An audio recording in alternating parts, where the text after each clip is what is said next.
A avó das pessoas gosta. E às vezes até paga. Exatamente. Gravíssimo. Aí já não é. Não.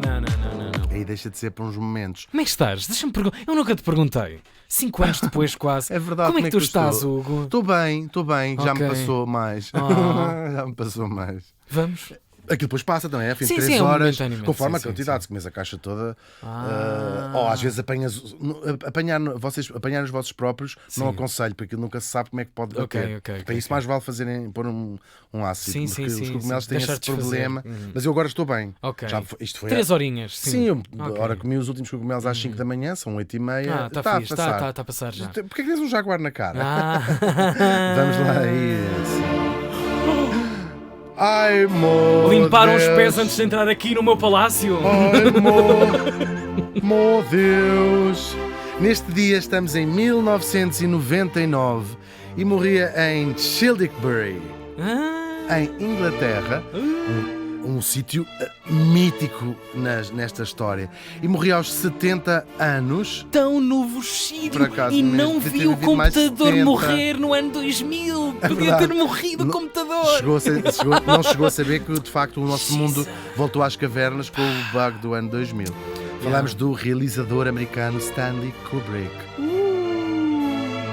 Stanley, sim, agora ouvia-se uma voz vindo de lá. Ele nasceu em 1928 no Bronx, em Nova York. Já estiveste no Bronx. Foi morrer melhor, digo-te já. Foi lá. Sim, a casa Esse dele era Bronx bastante dessa interessante. altura devia ser uma coisa esperta. 28. Mas o Bronx hoje em dia é muito giro. Pois. Com esta gentrificação. É o príncipe real lá da zona. É um bocadinho. Pois claro, tal e qual. caro. É mesmo. Muito.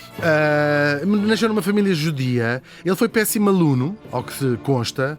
Também não estávamos à espera que fosse ótimo, se não tinha sido dentista. Não, e esta ou história outra não coisa ia qualquer. ter não tinha claro. um rumo. Só não eram pobres, por acaso Pois. não eram pobres, eram classe média, o pai era médico, por acaso.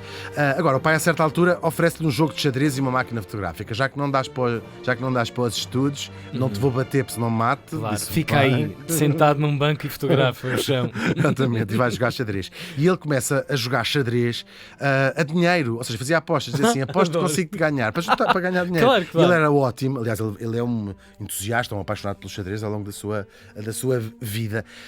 Lindo. É incrível. Então dizia assim: oh Teresa, senta-te aí. E lá vinha a Teresa. Vamos jogar fazer uma xadrez. aposta. Exatamente. Ganhava dinheiro, sim, Pois, era jogar claro. xadrez com apostas. E com o dinheiro que ia ganhando a jogar ao xadrez, comprava mais material fotográfico, porque estava a ficar fascinado com aquilo. É muito interessante. De vez em quando fazem exposições com estas primeiras fotografias do Stanley Kubrick e vês já ali um despertar da sua cineasta própria visão. a nascer para o mundo. Porque o seu próprio cinema é tão particular e tão Claro, diferente claro. dos outros, é muito engraçado. Agora está, penso no Met, uma exposição com os trabalhos fotográficos Uau. das duas uma. Vocês moram em Nova Iorque, também não estou a acreditar que vão se meter Também. num táxi. Hoje é uma aéreo. carreira também, vai-se lá. É verdade, não é? É como Até apanhar um agora. autocarro. Não, tu lá tiveste. Já lá vai. A fase em que dizíamos estive em Nova Iorque. Agora, sim, o que é fui a isso? Nova Sim, fui a Nova Iorque. Pronto. Sim, À rentela. E depois? Está-se bem? Sim, É e aqui, depois? olá. Sim. Ele começou de facto na fotografia e vai arranjar um trabalho ainda muito miúdo nos anos 40 e 50 na revista Look, uma daquelas revistas icónicas americanas. Também amava, claro, não é preciso dizer isso, o cinema, mas de uma forma muito particular. Ele ia ver filmes, miúdo ainda, não é? Adolescente, 18 anos, vá. E vinha sempre com a impressão, isto é tão awesome, pensa assim: eu fazia melhor, gostei, mas eu acho que fazia melhor que isto. Já se metia em biquinhos de pé. Sim, é assim. Percebo a ideia, sabes? Ia ser no Sim. género. Percebo a ideia. Mas Aliás, também só pode ser assim esse negócio. Só Claro. pode nascer dessa. porque este tipo, que nós sabemos, e eu acho que é do conhecimento geral, é provavelmente o zénite do perfeccionismo. Claro. E já vamos falar disso, claro. E portanto, como nada em si próprio o satisfazia, ou levava um processo gigantesco para o satisfazer, provavelmente nos outros dizia assim: mas porquê é que isto Claro. a luz não está exatamente. bem Estava feita? bom, mas aquilo. Aquilo faltava. Provavelmente Claro. era isso que ele pensava. Sim. E assim, se bem pensou, melhor o fez e vai realizar as suas primeiras curtas. São 2 documentários. Um sobre um boxer, ele era também um grande entusiasta do boxe, e outro sobre um padre. Não sei se era grande entusiasta dos padres. Esperemos que não, que os padres não podem fazer essas coisas. Gravíssimo. Daí vai seguir para fazer 2 longas, já com o dinheiro da família. O pai diz assim: está bem, então vá lá. Parece que é uma coisa boa. Vou bancar isso. Vou bancar Sim, essa pensou. ideia. Olha, também antes disso que está na droga. Claro. Não sabia que eles acumulavam Uma coisa e outra. E os filmes, estes duas primeiras longas, começam a atrair de facto alguma atenção. Mas o seu primeiro sucesso em Hollywood é em 1956, The Killing, que em português se chama Roubo no Hipódromo. Vocês Grande também, se fossem dar tradução. bem aos cães com as vossas traduções, até olhei para a Regi, são os Claro, que são responsáveis pela tradução. De grande parte das traduções do século XX. certeza. Roubo o quê? Como é que é? Roubo no Hipódromo, The Oh, Killing. minha nossa. É um noir. Eu adoro Noir. este filme noir.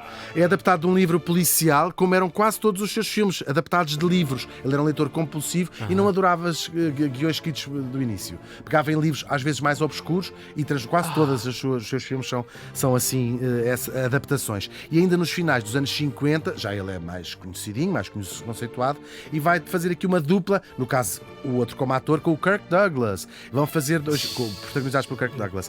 Paths of Glory, Horizontes da Glória, e depois Spartacus, aquele muito conhecido. Minha nossa, que filme. Isso é incrível. É emocionante, estou arrepiado. São coisas tão, são tão taxativas de serem a arte elas próprias. Isto é história de cinema, ponto. É mesmo, claro. tal e qual. Claro, o Spartacus, conhecido por muitas coisas, entre os 10.000 figurantes que tinha, alguns deles com relógio de pulso, que é aqueles spoofs engraçados de contar. Ele não adorou o filme, porque o seu gênio não se coadunava com o facto de ter um estúdio a mandar-lhe dizer não, isto vai para aqui, isto vai para aqui, e aquilo deixava-o completamente transtornado. Não ter controle absoluto de todo o processo criativo. E assim, 1961, desencantado com Hollywood, também com a América em geral, vai comprar um palácio em Inglaterra, no tal sítio que eu disse, onde ele vai viver o resto da sua vida e onde de muito raramente saía. E assim, no início dos anos 60, vai realizar logo 2 filmes que vão abrir a sua carreira. Bem, já vinha com os outros dois, não é? Lançadíssimo. Mas os outros são épicos históricos. Isto é numa versão já causar aquilo que ele causou quase a vida toda dele, não vou dizer escândalo, mas essa divisão entre quem dizia o que é isto, claro, e entre dizer assim, isto é incrível. Sim. Quais são esses dois? Lolita, por razões diferentes, que causaram stress. Sim, o primeiro o nome já vai. É uma adaptação do livro do Nabokov. E depois o Doutor Estranho Amor, que também traduziram assim, Doctor Strange Love. Façam um favor de uma coisa só. Façam um favor a vocês próprios. Estejam atentos a um site, cinematecaportuguesa.pt, e espreitem que frequentemente há sessões que são um verdadeiro serviço público. É a mesma palavra de amigo. Vejam estes filmes onde numa ver tela. Não é possível, claro, nós não estávamos lá no tempo. Sim, este filme recentemente foi ao Strange Love. Sim, incrível. Sabes que ele originalmente não era para ser uma comédia. Ele é que não se conseguiu aguentar. Eu não me estou a aguentar. Tal e qual.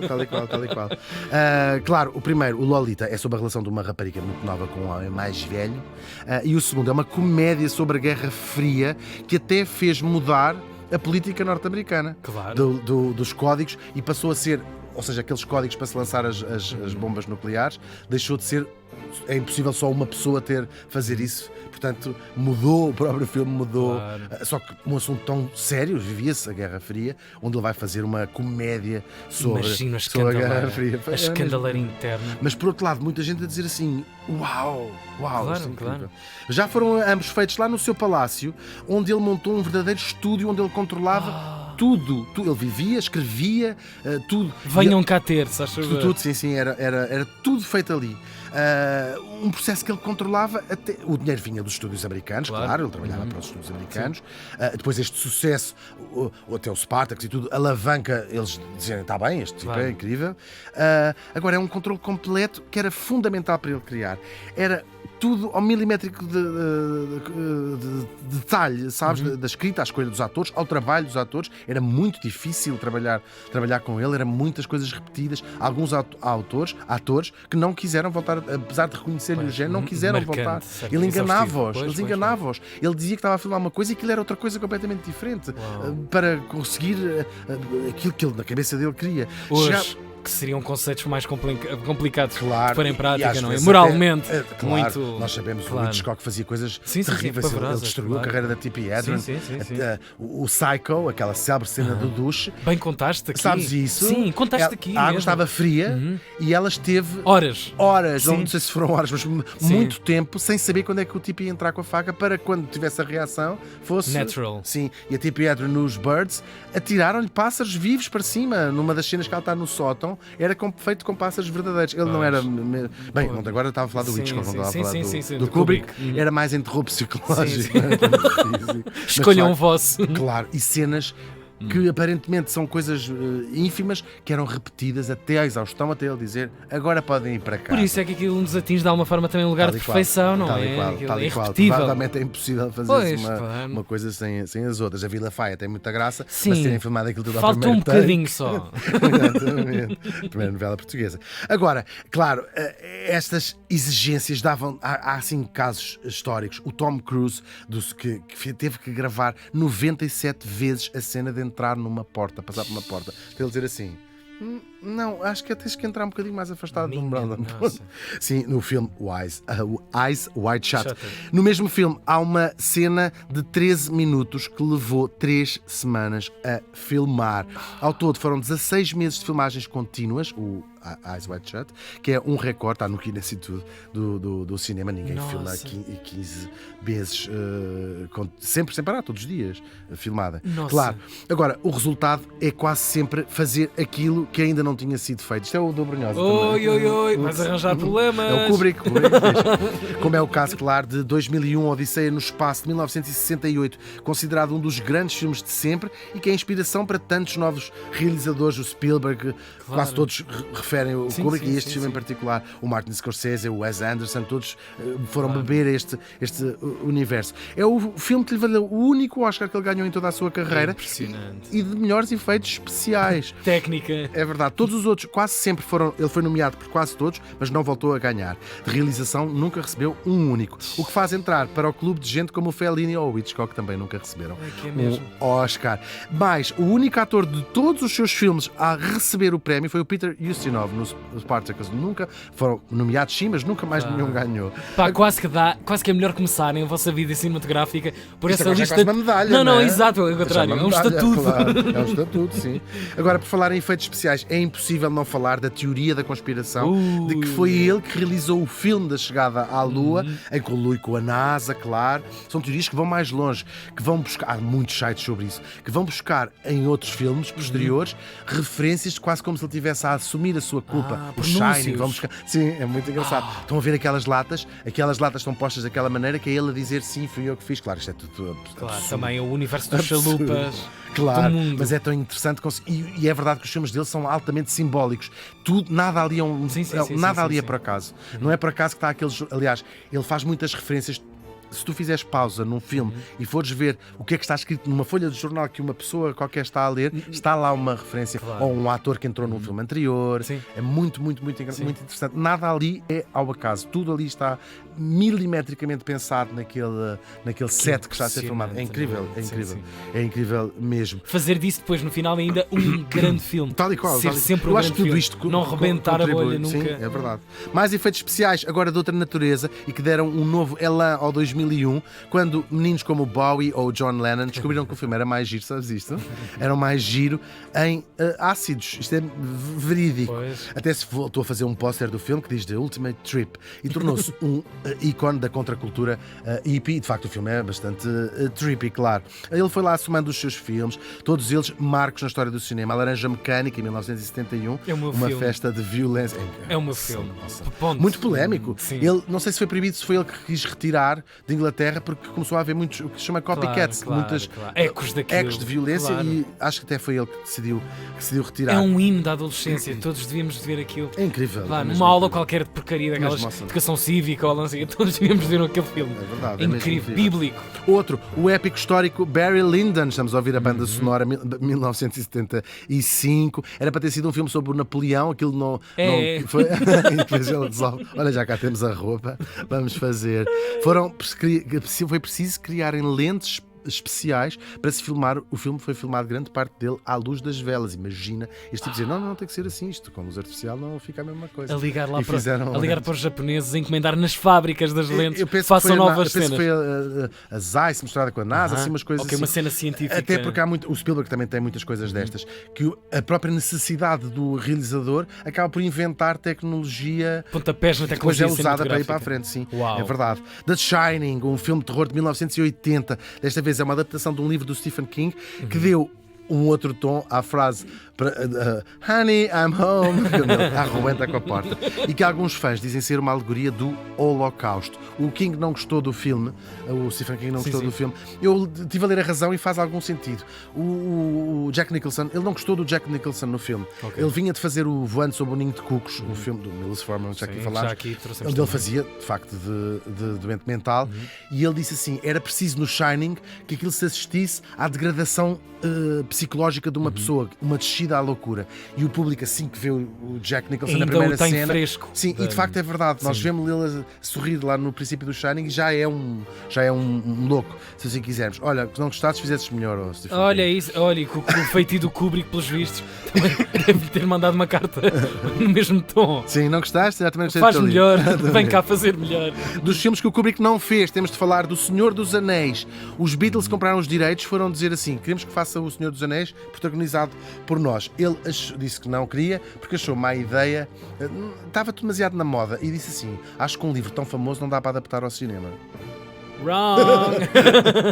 Agora, com os anos, os filmes foram ficando cada vez mais espaçados. Ele fez... Passava mais anos entre cada filme. Ele foi ficando cada vez mais afastado do mundo, no seu cantinho, praticamente não se via. Até deu asa que um tipo chamado Alan Conway se fizesse passar por ele na América, porque há décadas, há 20 anos ninguém via o Kubrick, né? Então prometia contratos a atores, dava entrevistas, é incrível. Sacavam os almoços de graça lá numas coisas. Há um documentário sobre a história deste tipo que se fazia passar pelo Kubrick. Mas ele foi a televisões, foi em todo lado? Televisões não sei, mas dava entrevistas para revistas. Sim, completamente. O seu último filme chama-se Eyes Wide Shut, 1999. Ele acabou de editá-lo, reuniu um grupo de amigos lá em casa para verem o filme em primeira mão e morreu de um ataque cardíaco 1 ou 2 dias depois. O filme já estreou póstumamente e foi o 13º numa carreira de mais de 50 anos. Resumindo, os filmes são, como os livros ou a música na nossa adolescência, uma das partes mais importantes da nossa formação como pessoas, a parte dos nossos amigos e dos nossos pais. Claro, sabemos isso. Por isso, mais do que dizer que ele é consensualmente um dos maiores realizadores da história do cinema, para quem cresceu a amar os seus filmes, como confesso é o meu caso, ele é também um bocadinho de nós. O Stanley Kubrick morreu faz hoje 25 anos.